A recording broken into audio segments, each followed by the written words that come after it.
Vamos a proceder a leer la palabra del Señor y luego vamos a orar a Dios para que Él nos guíe en la exposición de este texto.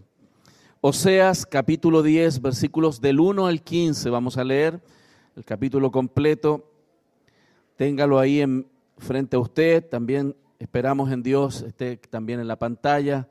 Estamos probando este aspecto de tenerlos proyectados, así que esperamos también que les sirva a usted. Dice así la palabra del Señor en Oseas capítulo 10. Israel es una frondosa viña que da abundante fruto para sí mismo. Conforme a la abundancia de su fruto multiplicó también los altares. Conforme a la bondad de su tierra aumentaron sus ídolos. Está dividido su corazón. Ahora serán hallados culpables. Jehová demolerá sus altares, destruirá sus ídolos. Seguramente dirán ahora, no tenemos rey, porque no temimos a Jehová. ¿Y qué haría el rey por nosotros? Han hablado palabras jurando en vano al hacer pacto. Por tanto, el juicio florecerá como ajenjo en los surcos del campo. Por las becerras de Bet-Aven serán atemorizados los moradores de Samaria, porque su pueblo lamentará a causa del becerro y sus sacerdotes que en él se regocijaban por su gloria, el cual será disipada. Aún será él llevado a Asiria como presente al rey Jareb. Efraín será avergonzado e Israel se avergonzará de su consejo. De Samaria fue cortado su rey como espuma sobre la superficie de las aguas, y los lugares altos de Aven serán destruidos, y el pecado de Israel crecerá sobre sus altares, espino y cardo. Y dirán a los montes, cubridnos, y a los collados, caed sobre nosotros. Desde los días de Gabaa has pecado, oh Israel. Allí estuvieron. No los tomó la batalla en Gabaa contra los inicuos, y los castigaré cuando lo desee, y pueblos se juntarán sobre ellos cuando sean atados por su doble crimen. Efraín es novilla domada, que le gusta trillar, mas yo pasaré sobre su lozana cerviz. Haré llevar yugo a Efraín, arará Judá, quebrará sus terrones Jacob. Sembrad para vosotros en justicia, segad para vosotros en misericordia, haced para vosotros barbecho, porque es el tiempo de buscar a Jehová hasta que venga y os enseñe justicia. Habéis arado impiedad y segasteis iniquidad, comeréis fruto de mentira, porque confiaste en tu camino y en la multitud de tus valientes. Por tanto, en tus pueblos se levantará alboroto y todas tus fortalezas serán destruidas, como destruyó Salmán a Bet-Arbel en el día de la batalla. Cuando la madre fue destrozada con los hijos, así hará a vosotros Betel, por causa de vuestra gran maldad. A la mañana será del todo cortado el rey de Israel. Señor, con temor y temblor estamos delante de ti, Señor, y te ruego, Dios, que me guíes en expresar este texto, Señor, y que podamos ver, Señor, aquellas verdades perfectas, inmutables, que son necesarias, Señor, para tu pueblo en todo tiempo. Señor, en la antigüedad, Dios, tú has obrado, pero también hoy sigues obrando en el corazón de tus hijos. Usa tu palabra y tu Espíritu Santo, Dios, para, Señor, hacernos comprender verdad y que esa verdad nos haga libres y podamos caminar, Señor, a rostro descubierto delante de ti y también de los otros. Y que podamos, Señor, amarte a ti y amar a otros como tú quieres, Señor, que crezcamos cada día. Señor, te damos gracias. Oramos y confiamos en tu obra poderosa en tu iglesia, a pesar de nosotros, Señor, a pesar de este predicador imperfecto que predica tu palabra perfecta. Señor, llévate tú la gloria, la que tú mereces. En el nombre de Jesús, amén y amén. Amén. El pueblo de Israel es un pueblo de dura cerviz. ¿Dónde hemos visto eso? ¿Dónde lo hemos visto? Yo lo he visto en las mañanas cuando me levanto. y me miro al espejo. Un pueblo duro de cerviz, un pueblo que una y otra vez comete pecado, error tras error, y no es tan diferente a muchos de nosotros que hemos vivido una vida en el Evangelio, pero al mismo tiempo hemos vivido también las consecuencias de nuestros propios actos. En este caso, Israel, error tras error, muestra cómo sus oídos se llenaron de otras voces, dejaron de escuchar al Señor. El corazón de este pueblo se volvió insensible y su conciencia cauterizada. Dios ha puesto conciencia en los seres humanos, pero a veces esa conciencia se cauteriza e impide que lo que Dios quiere obrar, obre, y a veces hay que sacar la cicatriz para que la herida vuelva a florecer y volvamos a ser sensibles a aquello que Dios quiere hablarnos. Este pueblo caminó deliberadamente hacia el precipicio, tomando decisiones equivocadas, sembrando malicia entre ellos, cada vez más corrupción en lo personal, en lo familiar y en lo político. Esto no solamente quedó en el ámbito del fuero interno familiar, sino que esto trascendió a la cultura, trascendió a la sociedad. Todos estaban en la misma idea, detrás de sus propias pasiones. Paso a paso esta nación cayó y fue capturada, ¿cierto?, completamente en manos incluso de opresores que no tendrían por qué haberla dominado, mas Dios lo permitió debido a la dureza de sus corazones. Y es por eso que este texto, ustedes han visto, todo el libro de Oseas trata de un gran tema, ¿no?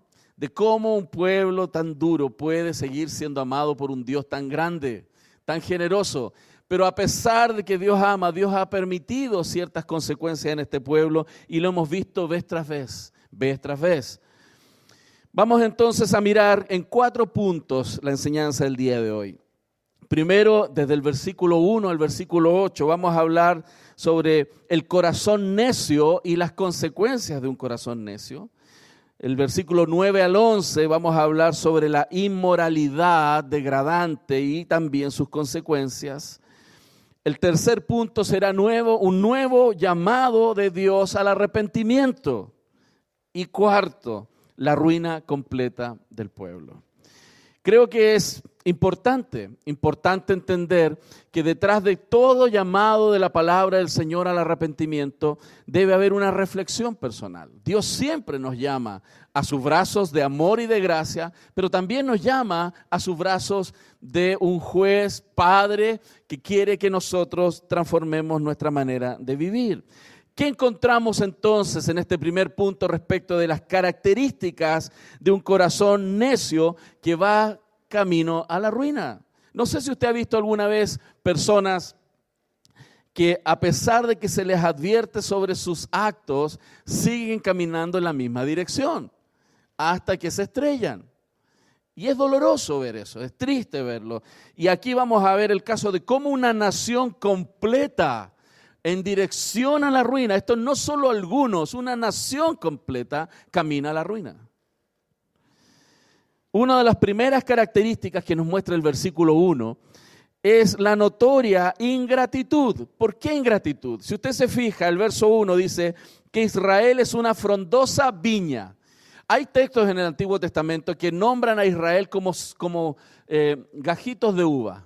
Pero aquí la está describiendo como una viña frondosa, que da abundante fruto para sí mismo. Y dice el verso 1, conforme a la abundancia de su fruto, multiplicó también los altares. Y qué tremendo, porque Dios hizo de este pueblo, un pueblo que había sido esclavo, un pueblo que merecía, ¿cierto?, mantenerse en la esclavitud. Dios vino a liberarlo, lo prosperó, le dio abundancia. ¿Y cuál fue la retribución de este pueblo? Construyeron altares. El texto lo dice, así como multiplicó su prosperidad, así también hicieron altares a Baal. Conforme la bondad de su tierra aumentó, dice el texto, también aumentaron, ¿qué? Los ídolos. Por lo tanto, es una evidente expresión de ingratitud. Y el corazón de los seres humanos tiende a eso, hermanos. Tendemos a eso. Hemos recibido de Dios su gracia. Y no solo su gracia directa por la obra de Cristo. Dios nos ha dado muchísimas cosas. ¿O no es así, hermanos? ¿Cuántos tienen un lugar donde dormir?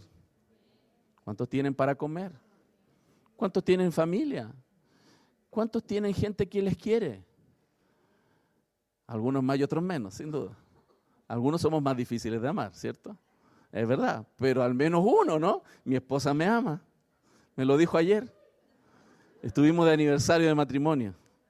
Sí, gracias al Señor. Sí, gracias a Dios. Ella está, yo no sé si ella está casada o cansada, pero no, es una broma. Y qué tremendo que Dios, siendo tan generoso, reciba de retribución lo que este pueblo le estaba dando. Y voy a hablar del pueblo porque el texto lo está hablando, pero yo creo que tiene mucha analogía con cómo somos nosotros mismos. Tanta gracia, la prosperidad de Israel fue tan grande en su tiempo, de ser esclavos a ser libres, de estar sin tener nada. Ya un esclavo no es dueño de nada, a tener todo lo que necesitaban, incluso en abundancia. Pero a pesar de eso, crecieron en apostasía. Israel respondió a las bendiciones que Dios le daba con ingratitud totalmente injustificada.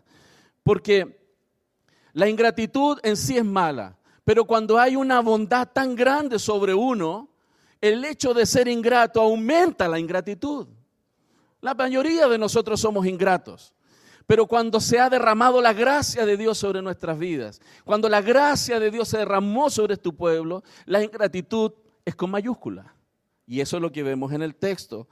Y el objetivo de Israel, lamentablemente, no era solamente recibir simplemente los beneficios de tener un Dios como el Dios de la Biblia, sino también incluso ser apóstata, ser fornicario, apartarse de Dios en pos de otros dioses, porque lo único que quería ese pueblo en ese minuto era su conveniencia. Debido a que Dios de alguna manera les daba todo, pero ellos veían ciertos riesgos respecto de países cercanos que hacían ellos. Iban en pos de otras ayudas. Si veían que a Siria se les iba a venir encima, iban con Egipto a pedir ayuda. Si veían que Egipto se les venía encima, iban con Asiria a pedir ayuda. En vez de ir ¿a dónde? A Dios. Ese tipo de ingratitud es la que muestra un corazón que es necio. ¿Qué otra actitud? Versos 2 y 3. Un corazón dividido. Piensa en el verso 2. Está dividido su corazón. ¿Qué significa eso? ¿Qué significa un corazón dividido en los términos bíblicos? Esto, la idolatría, que podemos decir amar a Dios, pero amamos las cosas hechas. En vez de solo amar a Dios, amamos otros dioses. Y ese es el corazón dividido que la Biblia apunta. Esto llevó al pueblo de Israel un sincretismo religioso, llevó a esta gente a tener un corazón falso, dividido, que solamente de boca podían adorar al Señor, pero su corazón estaba lejos de Dios. Dios lo reprimió y lo expulsó a este pueblo de estos beneficios debido a esa idolatría. Fíjense, esa idolatría no es poca cosa para el Señor. Ese corazón dividido no es poca cosa para el Señor. El verso 2 dice, está dividido su corazón, ahora serán hallados culpables. Para Dios no es poca cosa tener un corazón dividido. Para nosotros a veces es un poco liviano pensar de que podemos amar a Dios y amar ciertas otras cosas en paralelo. Para Dios no es así. En los tiempos, por ejemplo, del rey Acab, Elías también había denunciado a este tipo de comportamiento en el corazón del pueblo de Israel. En Primera de Reyes 18:21, que va a estar también ahí en pantalla, si Dios lo permite, amén. Dice, y acercándose Elías a todo el pueblo dijo, ¿hasta cuándo claudicaréis vosotros entre dos pensamientos? Si Jehová es Dios, seguidle. Y si Baal, id en pos de él. O sea, decídete pues. Que sí, que no, que nunca. ¿Se saben esos versículos ustedes? Decídete a quién vas a seguir. Su corazón oscilaba entre la adoración a Dios y la adoración a Baal. Esta misma tendencia continuó en los tiempos del profeta Oseas. Este pueblo no era firme en buscar a Dios. Y Dios lo está denunciando. Su corazón estaba dividido entre este Dios precioso que la Biblia describe y que tenemos vínculo con él hoy, versus este Dios falso, Baal, que era fruto de todo el paganismo de este tiempo, y en vez de estar fiel a Dios, iban en pos de otros dioses.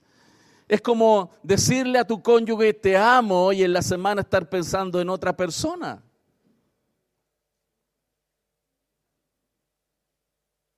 Eso es lo que el texto describe. Es como decirle a tu esposa o a tu esposo te amo y en la semana meditar en otra persona. Eso es lo que este pueblo estaba haciendo. Eran culpables técnicamente de adulterio, de fornicación. En otras áreas el Señor Jesús muestra ese mismo celo. El Señor Jesús dijo en Mateo 6:24, ninguno puede servir a dos señores, porque o aborrecerá al uno y amará al otro, o estimará al uno y menospreciará al otro. No podéis servir a Dios y a las riquezas. Si usted se da cuenta en estos dos textos que cité, se está mostrando la única forma en que Dios quiere ser amado, con todo el corazón, con toda el alma, con toda la fuerza. Esa es la meta. Usted y yo sabemos que ese caminar no es simple, porque nuestro corazón, como el del pueblo de Israel, va y viene. A veces amamos cosas que no debemos amar, y lo que Dios está haciendo en nuestras vidas, paso a paso, es enseñarnos a amar. Mateo capítulo 22 no está en la pantalla, pero usted lo debe saber. Mateo 22, cuando al Señor Jesús le preguntan cuál es el primer y gran mandamiento, o el más importante, Él dice, amarás al Señor tu Dios con todo tu corazón, con toda tu alma, con toda tu fuerza, y amarás a tu prójimo como a ti mismo. Y dice el texto, y en eso se cumple toda la ley y los profetas, diciéndonos claramente que el cumplimiento de todo lo que Dios quiere que hagamos se resume en amar. Se resume en amar. Si yo amo a Dios con todo, voy a cumplir la primera parte al menos de los 10 mandamientos. Si yo amo a mi prójimo como Dios quiere que yo lo ame, voy a cumplir el resto de los mandamientos. O sea, Dios nos está enseñando a amar. Y lo que Dios está criticando es que esta religión falsa que manifestaba el pueblo de Israel era en la práctica un amor dividido en sus corazones. Por eso dice el texto, corazón dividido. Amaban, decían amar a Dios, pero también amaban a otros dioses. Y eso trajo graves consecuencias para este pueblo. Dios, de hecho, rompió los altares, rompió esos lugares altos que ellos habían construido, porque estas evidencias físicas, hermanos, cuando un pueblo levanta evidencias físicas a otro culto, tiene un trasfondo, es simplemente la punta del iceberg. Cuando alguien levanta un lugar alto para adorar a otro Dios, eso tiene detrás una rendición absoluta, un amor muy grande a otras cosas y no al Dios verdadero. Ese es el problema más serio. Las evidencias externas en el carácter y el comportamiento nuestro son la evidencia interna de cómo está nuestro corazón. Un corazón dividido. Y el texto muestra cómo este pueblo no lograba arrepentirse, hermanos. Este corazón dividido los tenía en una impotencia muy grande. No se arrepentían. Fíjense el verso 3. Seguramente dirán ahora, no tenemos rey porque no temimos a Jehová. ¿Y qué haría el rey por nosotros? Fíjense, esa frase tan pequeña y simple está escondiendo algo muy grande.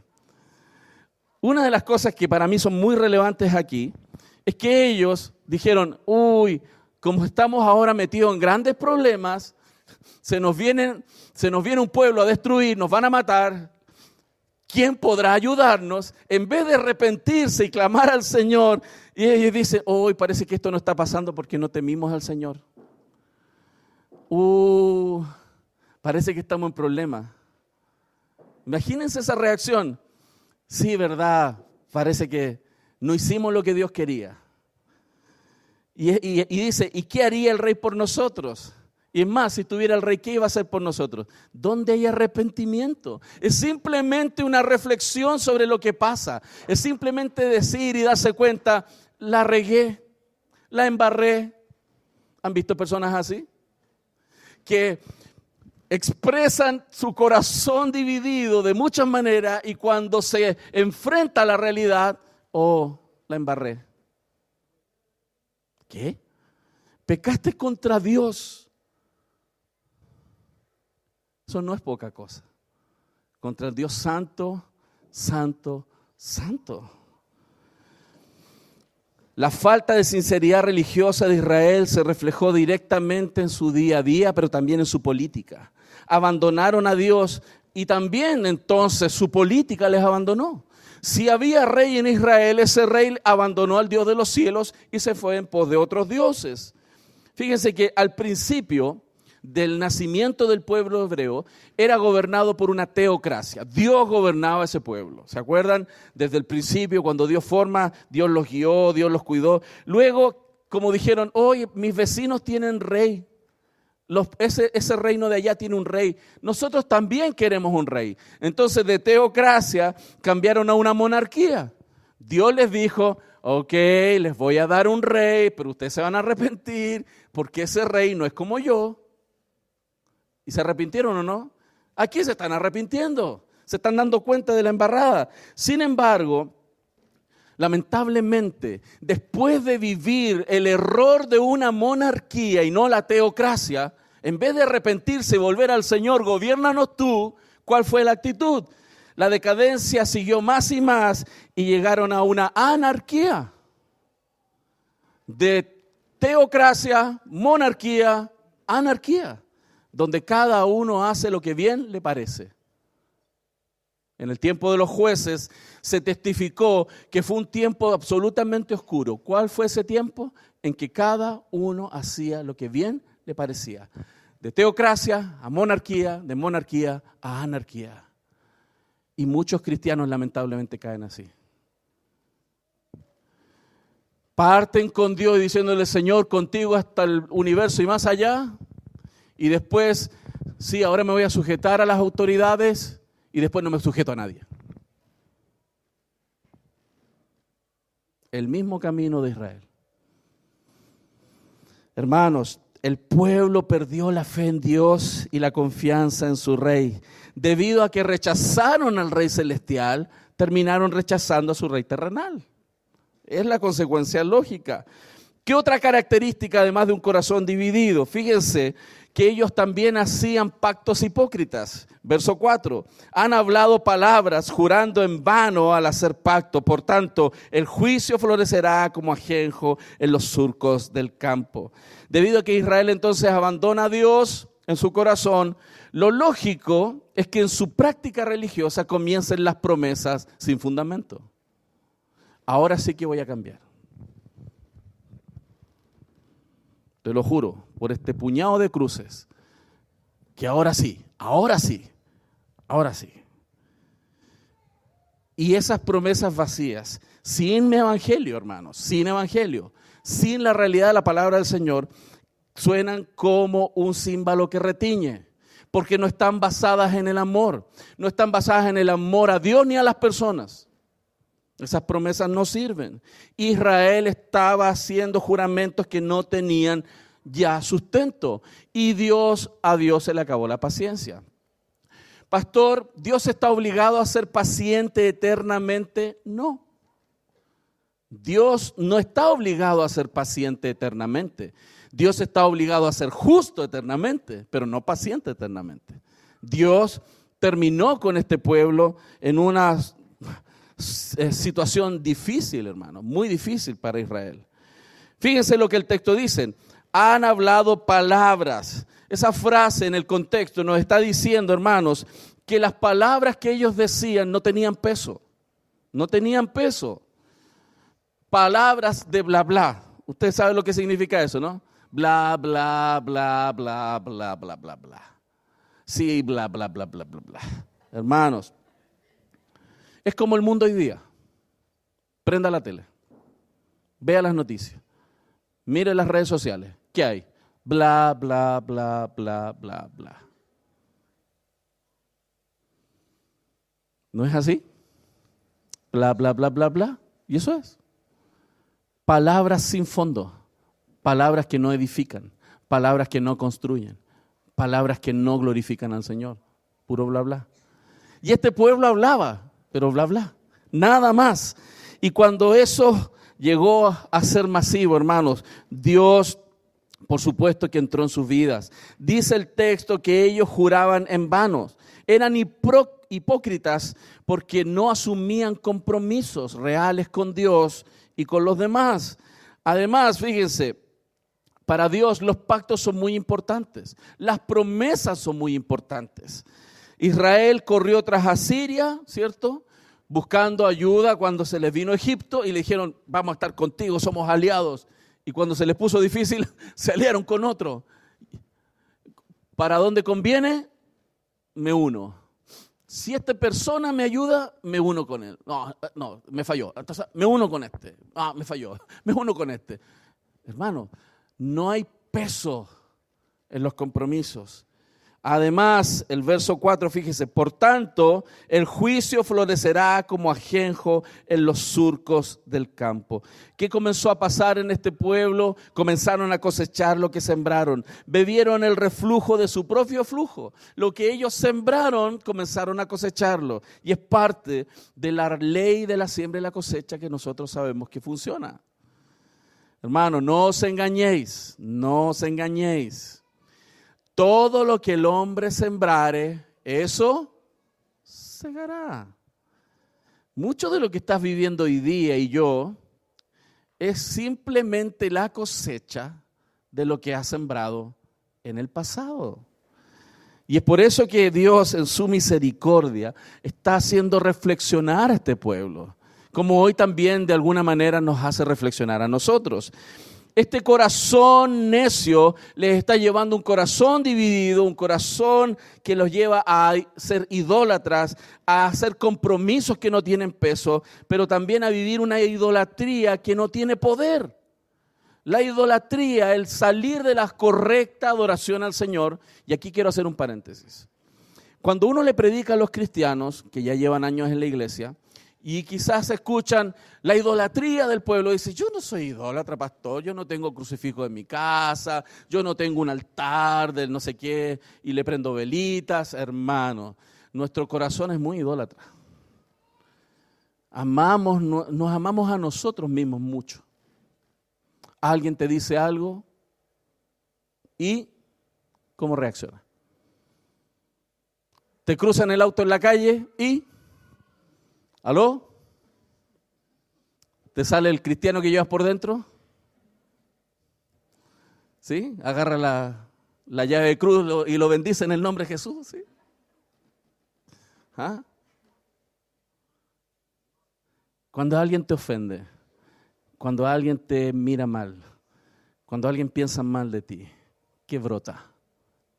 ¿Qué es lo primero que sale ahí? Ese eres tú. Ese eres tú. Tu cara puede decir otra cosa, pero lo que salió primero, ese eres tú. Ese soy yo.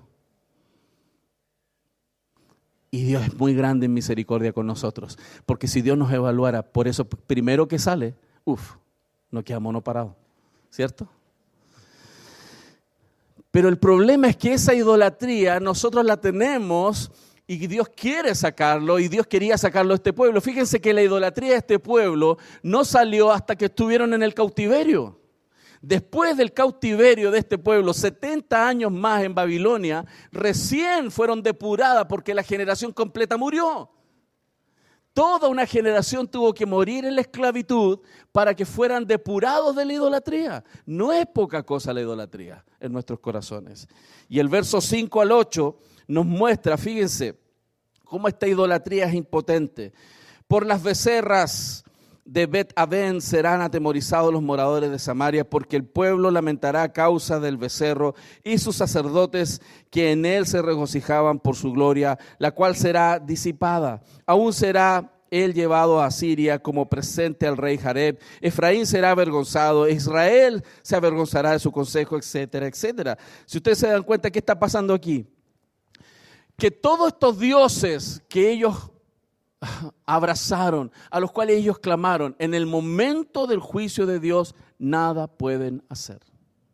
Cuando Dios quiere obrar en la vida de un creyente, toda la estructura, toda la coraza, todo el dinero que hayas juntado, toda la salud que hayas guardado, todo lo que tú usas como protección de tu propia vida no es nada frente a la obra de Dios en el corazón de alguien.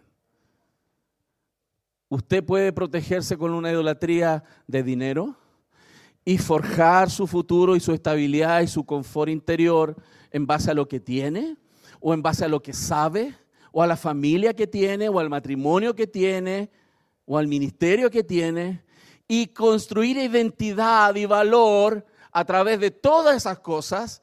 Y toda esa coraza es una idolatría que Dios puede desmembrar en un segundo.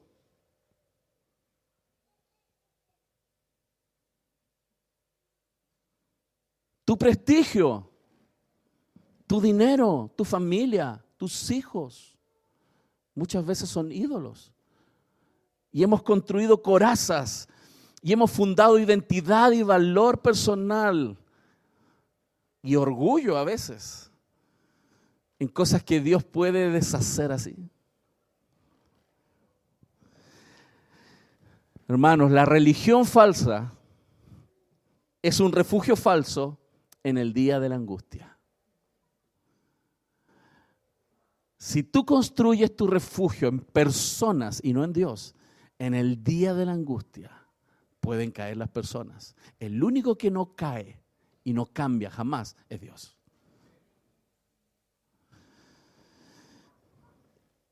El lamento, hermanos, incluso de este pueblo, lamentablemente, no le alivió el problema. Fíjense el verso 5, ve. Porque su pueblo lamentará a causa del becerro y sus sacerdotes que en él se regocijaban por su gloria, la cual será disipada. El lamento de Israel era un lamento inofensivo, hermanos. Es un grito vacío en este caso, totalmente vacío. Y esa tristeza que ellos manifestaban no era la que necesitaban. Era simple tristeza porque estábamos sufriendo por los problemas que estamos viviendo. Pero no era una tristeza, hermanos, que surge de un corazón quebrantado. Porque una cosa, hermanos, es tener el corazón dividido y otra es tener el corazón quebrantado. Dios quiere quebrantar nuestros corazones, humillándonos muchas veces, exponiendo nuestros pecados. Porque Dios quiere un corazón quebrantado, no dividido. El dividido es el que dice que ama a Dios, pero ama otras cosas. El quebrantado es el que dice, Señor, yo no puedo vivir si tú no obras en mi corazón. Señor, usa todo lo necesario, Señor, para transformar mi vida. Y si eso me duele, Señor, úsalo.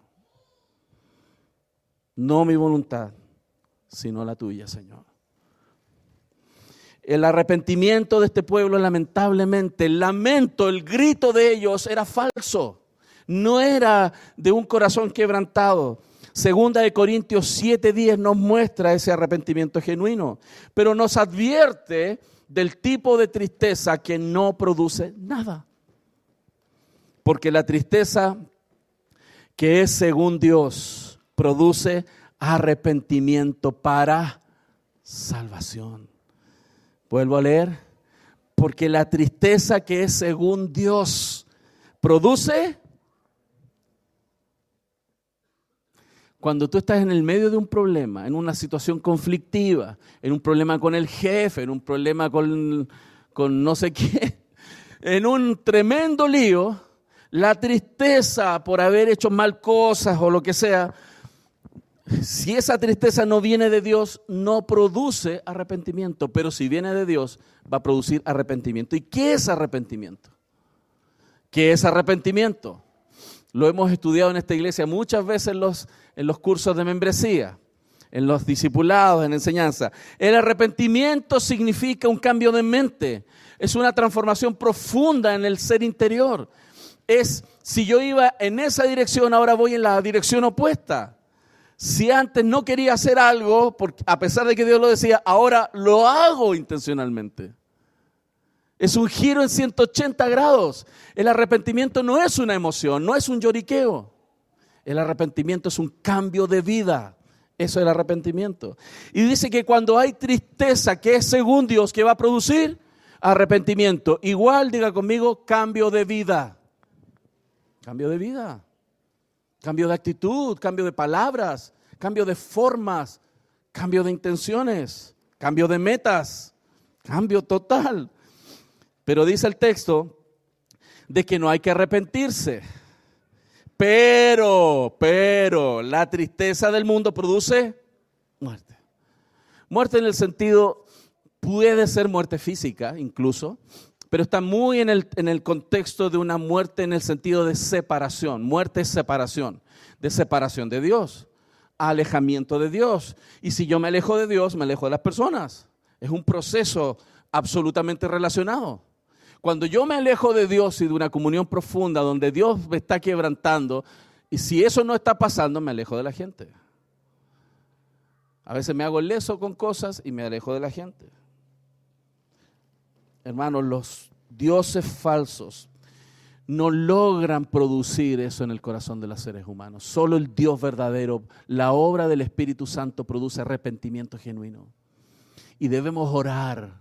Cada uno en su fuero personal, orar para que Dios nos guíe al arrepentimiento. Porque no es solo una reflexión mental. Dios tiene que obrar en nuestros corazones. Dios nos guía al arrepentimiento. Tú no eres capaz de producir tu propio arrepentimiento. Necesitamos de Dios. Y este pueblo no se estaba dando cuenta. Seguían detrás de estos dioses. Los dioses falsos lamentablemente no son eternos como nuestro Dios, son creados por el hombre, no tienen vida propia, no pueden proteger a sus fieles, no lo pueden hacer. El becerro de oro adorado en Betel fue llevado incluso cautivo por otro pueblo. Bien, no sirven para nada, hermano, para nada. Versículo 7 nos muestra cómo el rey, incluso de este pueblo, no pudo encontrar refugio en esta religión idólatra. De Samaria fue cortado su rey como espuma sobre la superficie de las aguas. ¿Han visto espuma en el agua? ¿En el mar así? ¿Y usted se ha tirado encima? Yo me tiré una vez. ¡Pum! La espuma se corta. Claro, tremendo. ¿Cómo no? Pero hasta el más flaco corta la espuma, hermano. Porque la espuma no es nada. Puede tener toda la superficie llena de espuma. Tire algo y ese algo va a pasar. La espuma se corta. Esa es la idea que está aquí. Como espuma, así. Un rey con un ejército, con una gloria, con un lugar donde esconderse, fue cortado como espuma. ¿No cree usted que las fortalezas que usted construye y yo construimos a veces no pueden caer así? Claro que van a caer. El verso 8 nos muestra y dice, y los lugares altos de Avén serán destruidos. El pecado de Israel crecerá sobre sus altares espino y cardos, y dirán a los montes, cubridnos, y a los collados, caed sobre nosotros. Imagínense, Asiria invadió Israel, sus lugares santos fueron destruidos, sus templos, todo fue una pérdida, y no solo fueron receptores de una afrenta tan grande, sino que ellos mismos se estaban autodestruyendo por dentro en sus corazones. No es solo la destrucción externa, hermanos, es también la destrucción interna. Sus emociones, sus almas se parten, se quebrantan cuando se alejan del Señor. Fíjense que este grito de este texto, el versículo 8, es muy significativo, porque este texto cuando dice, y dirán a los montes, cubridnos, y a los collados, caed sobre nosotros, 2 veces más en la Biblia se anuncia esto mismo. 2 veces más. Una de ellas, en el Lucas 23:30, cuando hace referencia al Viernes Santo, donde se profetiza lo que iba a suceder en el año 70, donde se fue aplastado Jerusalén y destruido el templo. Y dice que en ese momento dirán, caigan sobre nosotros piedras, las peñas. ¿Y dónde más se anuncia, hermano? Apocalipsis. En Apocalipsis capítulo 6, 16 dice, y decían a los montes y a las peñas, caed sobre nosotros y escondednos del rostro de aquel que está sentado sobre el trono. Por eso esta crisis de Israel no podemos mirarla a la lejanía, lo que les pasó a ellos.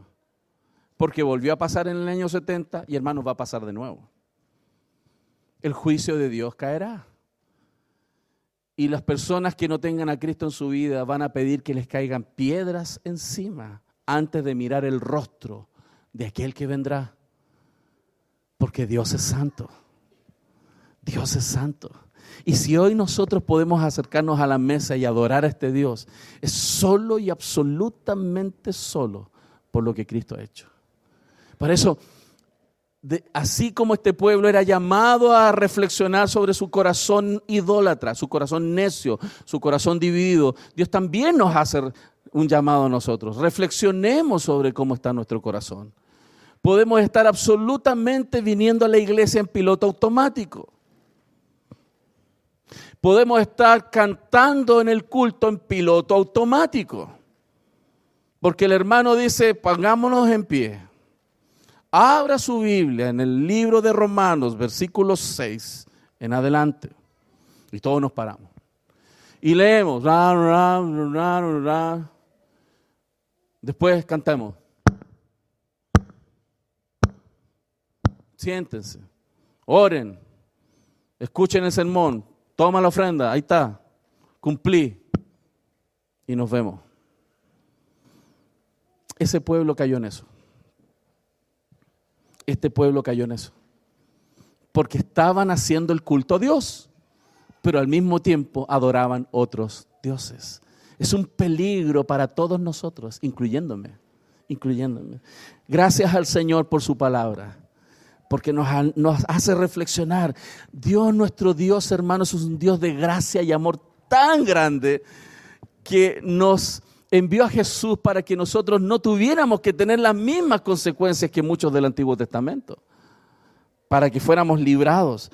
Pero al mismo tiempo nos hace responsables de una retribución a este amor infinito, con una adoración y un arrepentimiento cada día más profundo en nuestros corazones.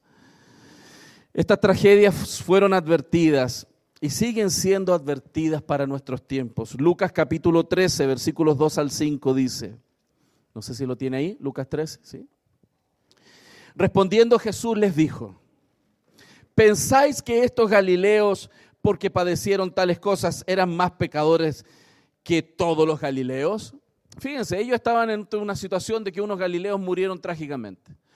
Y Jesús les dijo, ustedes piensan que ellos murieron porque ellos son más pecadores que ustedes. Es el típico ejercicio que hacemos nosotros, ¿cierto? Cuando hay pecado en alguien, apuntamos así, pecador. ¿Y Twitter? ¿Y usted? Y uno como, ¿no le pasa a usted que como que uno se nubla? Uno no está viendo que uno ha sido y es a veces más pecador que el que estoy mirando. Y eso le pasaba a ellos. Os digo, no. Antes, si no os arrepentís, todos perecerán igualmente. O aquellos 18 sobre los cuales cayó la torre de Siloé y los mató, ¿pensáis que eran más culpables que todos los hombres que habitan en Jerusalén? O sea, esos que murieron trágicamente, ¿son más culpables que todo Jerusalén? No, toda Jerusalén tiene que morir. Hermanos, todos los que estamos aquí tenemos que morir. Todos tenemos que morir a causa de nuestro pecado. Solo la gracia de Cristo nos salva. No es que alguno tiene que morir más que otro. Nadie muere más que otro. Todos mueren. Lo vamos a rematar, lo vamos a matar varias veces. Porque es más pecador. Todos van al mismo infierno. Si nosotros no vamos ahí, no es porque seamos mejor que otro que tengo al lado. Es solamente la gracia de mi Señor sobre nuestras vidas. Y es por eso que es tan importante pensar en esto. Un corazón necio, por lo tanto, se va a notar. Un corazón necio se va a notar. Las consecuencias de un corazón necio serán evidentes. Pero no para que digamos, no, para que le amemos, le ayudemos, nos animemos a reflexionar, a pensar, a arrepentirnos, a amarnos, pero guiarnos al arrepentimiento, como Dios lo hace. El punto 2 muestra la inmoralidad degradante. El verso 9 al 11 dice, desde los días de Gaba has pecado, oh Israel, allí estuvieron No los tomó la batalla en Gabaa contra los inicuos, y los castigaré cuando lo desee, y los pueblos se juntarán sobre ellos cuando sean atados por su doble crimen. Efraín es novilla domada que le gusta trillar, mas yo pasaré sobre su lozana cerviz, haré llevar yugo a Efraín, arará Judá, quebrará sus terrones Jacob. Hermanos, la perversión en la vida de alguien es hija de su impiedad. Nadie llega a una perversión profunda si no parte con impiedad simple. Nadie llega a matar a otro y asesinar a alguien si no parte primero en su corazón en mucho tiempo alejándose de Dios. Nadie llega al punto más bajo sin partir primero por algo simple. Por eso la Escritura dice, cuidado, porque te puedes deslizar, ¿cierto? Te puedes deslizar. Cuidado. Y la idolatría es madre de la inmoralidad. Lo que el texto nos está mostrando, hermanos, es que la persistencia del pecado de Israel, el no arrepentirse antes, trajo graves consecuencias. Ellos ya habían tenido pecados muy importantes. Los días de Gaaba, que está refiriendo aquí, fue el tiempo donde la tribu de Benjamín cometieron una gran atrocidad. Una manada, ¿entienden ese concepto actual, no? Una manada de hombres que viola a una mujer. En ese tiempo una manada de la tribu de Benjamín violó a una concubina y abusaron de ella. Esto fue tan grave que las otras tribus se armaron en armas y fueron en contra de la tribu de Benjamín a hacer guerra contra ellos, solamente por esa afrenta. Por supuesto que hay que hacerlo, por supuesto. El castigo del pecado vino sobre este pueblo y les dijo, así como pecaron en el pasado y no se arrepintieron, siguen pecando. Eso es lo que le está diciendo al pueblo de Israel. Verso 10, y los castigaré cuando lo desee, y pueblos se juntarán sobre ellos cuando sean atados por su doble crimen. Dios es quien castiga y lo hace según su deseo. Una vez una persona me dijo, pastor, Dios no castiga. Sí, eso dice la Biblia. Dios castiga. Pero no a Pablo, me dijo. Tenía que ganar de alguna manera. ¿Han visto personas que siempre tienen algo más que decir? Se les está diciendo, pero no, algo más tienen que opinar. Pero no a Pablo, me dijo. Bueno, está bien, no a Pablo, entonces le dije. Y se fue feliz porque ganó la discusión. Dios la tenga en su santo reino. No. No, son bromas.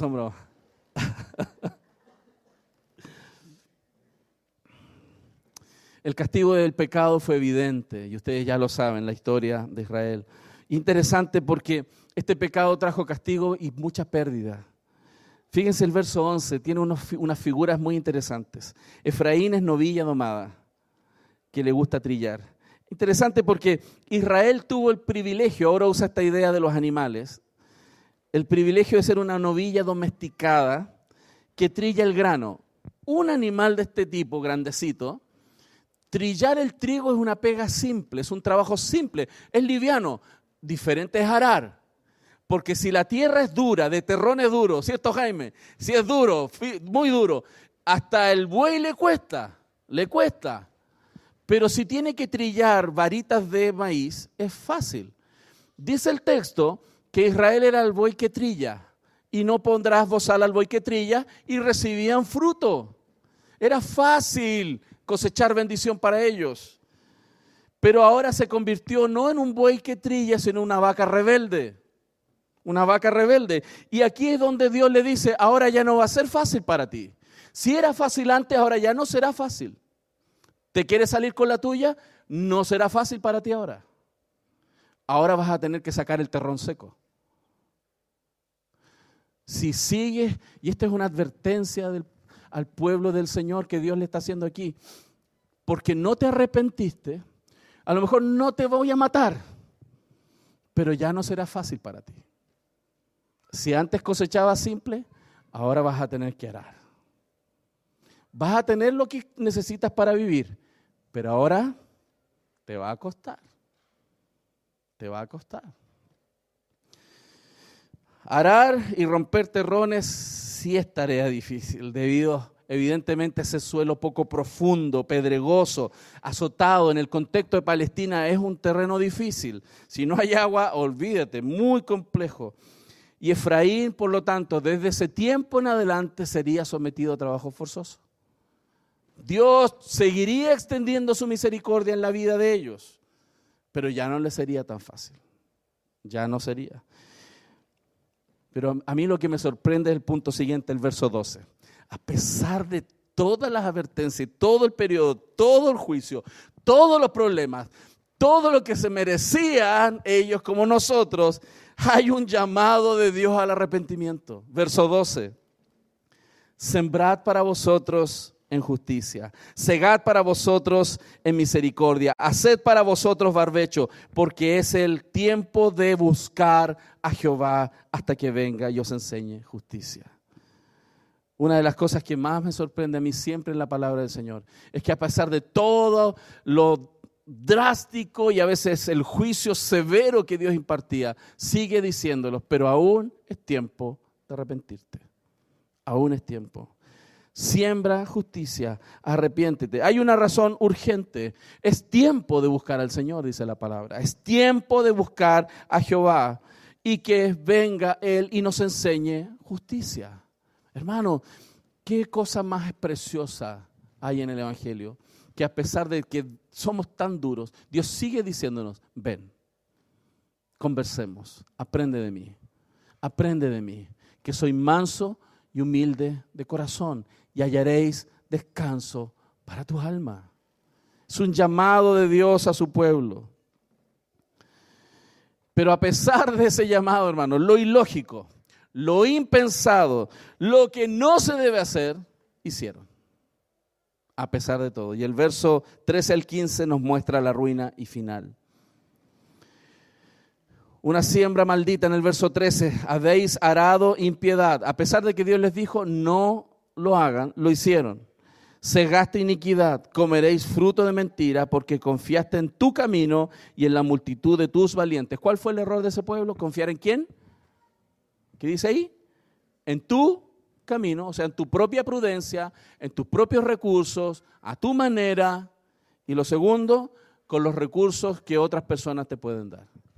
Ese fue el error grave. Abandonaron al Dios de la Biblia. En lugar de confiar en Dios en tiempos de necesidad, Israel confió en su poder militar, en sus carros, en su dinero, en sus capacidades de gestión, en sus recursos políticos y no en el Señor. ¿Qué trajo sobre Israel? Una guerra que los devastó. Por tanto, en tus pueblos se levantarán alboroto, verso 14, y todas tus fortalezas serán destruidas, como destruyó Salmán a Bet Arbel en el día de la batalla, cuando la madre fue destrozada con los hijos. Debido a que Israel abandonó al Dios de paz, cosecharon guerra. ¿Cuándo las relaciones se transforman en guerra? Cuando abandonamos ¿a quién? Al Dios de paz. Santiago 4, ¿de dónde surgen las guerras y los pleitos entre vosotros? De las pasiones que están dentro de nosotros. Y la única manera de resolver ese problema, ¿cómo es? Buscando al Dios de paz, para que traiga paz en nuestras vidas. Definitivamente, verso 15, y hará a vosotros Betel por causa de vuestra gran maldad, a la mañana será del todo cortado el rey de Israel. La amenaza terminó no solamente con la destrucción de los 10 tribus del norte, también la tribu del sur fue advertida. La monarquía sería cortada y nunca más habría rey sobre Israel.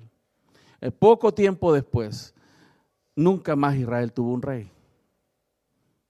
Cosecharon de sus propios frutos. Por lo menos vemos que Dios, a pesar de todo, en su misericordia, siguió amando a este pueblo de Israel y sustentándole. Todos los días el sol sale sobre el pueblo de Israel. Todos los días pueden cosechar, todos los días pueden obtener también aquellas cosas que Dios da. Porque Dios sigue fiel a sus promesas, hermanos, a pesar de que Israel fue totalmente infiel. ¿Qué reflexiones finales quiero hacer de este texto? Muchos de nosotros, hermanos, somos fluctuantes. Yo soy fluctuante. Como este pueblo, ¿no? Y es por eso que Cristo tuvo que venir. Debido a que somos fluctuantes. No solo Israel es fluctuante, usted y yo también lo somos. Yo soy pastor de esta iglesia, aún. Y conozco a muchos. Son fluctuantes. Yo también. Gracias a Dios por Cristo. Porque si no fuéramos receptores de la obra de Cristo, terminaríamos igual que Israel. Cristo fue el verdadero Israel. Cristo fue el verdadero Israel, quien cumplió con todas las exigencias de la ley para tomar el peso de nuestros pecados sobre sus hombros, para que pudiéramos hoy tener esta oportunidad real de arrepentimiento y fe. ¿No te dan ganas a veces de arrepentirte? Cuando hacen mal las cosas, ¿te dan ganas de repente? ¿Te aparece eso? ¿Sabe quién es? El Espíritu Santo. Él nos guía al arrepentimiento. Porque Cristo vino y murió, nos ha dado hoy de su Espíritu, para que todas las veces que en tu vocecita interior te clama, arrepiéntete, te des cuenta que hay un Dios grande que te ama.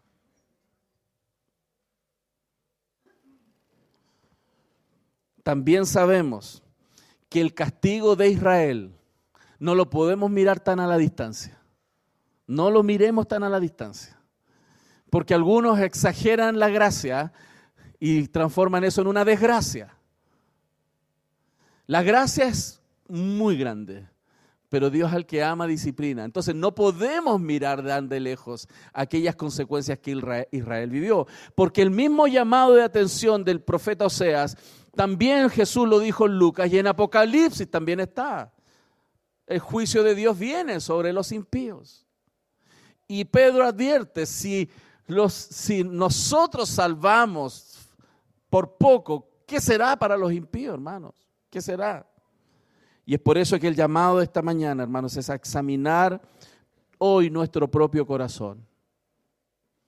No piense en el corazón del que tiene al lado, ni al frente ni atrás, porque algunos son muy textuales, ¿no? No estoy pensando en esto, estoy pensando en el de adelante. Examine su corazón, hermano. Hermana, examine su corazón. Tomémonos un tiempo de oración, de reflexión.